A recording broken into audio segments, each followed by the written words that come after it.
ಅದಾದ ಮೇಲೆ ನಾನು ಬಂದೆ, ಮಹೇಶ್ ಅವ್ರಿಗೆ ಹೇಳಿದೆ, ನಿರಂಜನ್ ಅವ್ರಿಗೆ ಹೇಳಿದೆ, ಬನ್ನಿ ಹೋಗಿ ಬರೋಣ ಅಂತ. ಅವರು ನನ್ನ ಜೊತೆಯಲ್ಲಿ ಬಂದರು, ಸಹಕಾರ ಕೊಟ್ಟಿದ್ದಾರೆ. ನಾನೀಗ AC ಅವರು, ತಹಸೀಲ್ದಾರರು, ಪೊಲೀಸ್ ಇನ್ಸ್ಪೆಕ್ಟ್ರು ಮತ್ತು ಎಲ್ಲರನ್ನೂ ಕರೆಸಿ ನಾನು ಕೂಡ ಇದನ್ನು ಎಕ್ಸ್ಪ್ಲೈನ್ ಮಾಡ್ರಪ್ಪ ಯಾವ ರೀತಿ ಆಯಿತು ಅಂತ ನಾನು ಕೇಳಿದ್ದೆ. ಬಟ್ ಅವ್ರು ಮಾಡಿರ್ತಕ್ಕಂಥದ್ರಲ್ಲಿ ಭಾಳ ನ್ಯೂನ್ಯತೆಗಳಿದೆ. ಏನಂದರೆ, ಇದು ಕಾಂಟ್ರಾಕ್ಟ್ ಯಾರಿಗಾದರೂ ಕೊಡಬೇಕು, ಸರ್ಕಾರದಿಂದ ಮಾಡಿದರೆ ಕೊಟ್ಟಿಲ್ಲ. ಅಲ್ಲಿ ಅವರು ತಪ್ಪಾಗಿ ಹೇಳಿದ್ರು, 16ರಲ್ಲೇ ಯಾವುದೋ ಹಣ ಉಳಿದುಬಿಟ್ಟಿತ್ತಂತೆ ಅಂತ.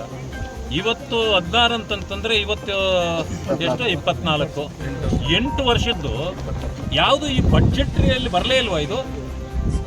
ಇದು 1 ವರ್ಷದಲ್ಲಿ ಉಳಿದ ತಕ್ಷಣ ಮಾರ್ಚ್ಗೆ ವಾಪಸ್ ಹೋಗ್ಬಿಡ್ಬೇಕೆಲ್ಲ ಹಣ. ಅದಾದಮೇಲೆ ಮುಂದಿನ ವರ್ಷದ್ದು ಆಗಿರುವಾಗ ಇದು ಒಂದು ತಪ್ಪು ಮಾಹಿತಿಯನ್ನು ನಮ್ಮ ಇವರು ಕೊಟ್ಟಿದ್ದಾರೆ. ಇದು ಎಲ್ಲಿರುತ್ತೆ ಅಂತಂತಂದರೆ DC ಅವರು ಇರ್ತಿತ್ತು, ಅವರು ಡೈರೆಕ್ಟಾಗಿ ಕೊಟ್ಟಿದ್ದಾರೆ ಅಂತ ಬಂತು. ನನಗೆ ದುಡ್ಡು 1 ಪೈಸಾನು ನನ್ನ ಹತ್ರ ಬಂದಿಲ್ಲ, ನನಗೆ ಗೊತ್ತಿಲ್ಲ.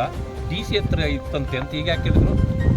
ಅವ್ರು ಹೇಳಬೇಕಾಗಿತ್ತಲ್ಲ, ಹೌದು ನನ್ನ ಹತ್ರ ದುಡ್ಡಿತ್ತು, ಅದರಿಂದಾಗಿ ಅದು ಆದೇಶ ಬಂತು, ಇಂಥವ್ರಿಗೆ ನಾವು ಟೆಂಡರ್ ಕೊಟ್ಟಿದ್ದೀವಿ, ಅವ್ರು ಮಾಡ್ತಾ ಇದ್ದಾರೆ ಅಂತ ಹೇಳಬೇಕಾಗಿತ್ತಲ್ಲ.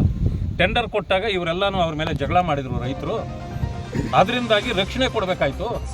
ಅದಕ್ಕೆ ನಾನು ಬಂದೆ, ನನ್ನಿಂದನೂ ಮಾಡೋಕ್ಕಾಗಿಲ್ಲ, ಅದರಿಂದ ಪೊಲೀಸ್ನವ್ರನ್ನ ಕರ್ಕೊಂಬಂದು ಇದೆಲ್ಲ ಹೇಳಬೇಕಾಗಿತ್ತಲ್ಲ. ಅವರು ಒಂದೇ ಸಾರಿಗೆ ಹೇಳಿದ್ರು, ಹೌದು ಸರ್ ಪ್ರೊಸೀಜರ್ ಪ್ರಕಾರ ಆಗಿಲ್ಲ, ನೋಟಿಸು ಕೊಟ್ಟಿಲ್ಲ ನಾವು ಅಂತ ಯಾಕೆ ಹೇಳಿದ್ರು ಅಲ್ವೇ?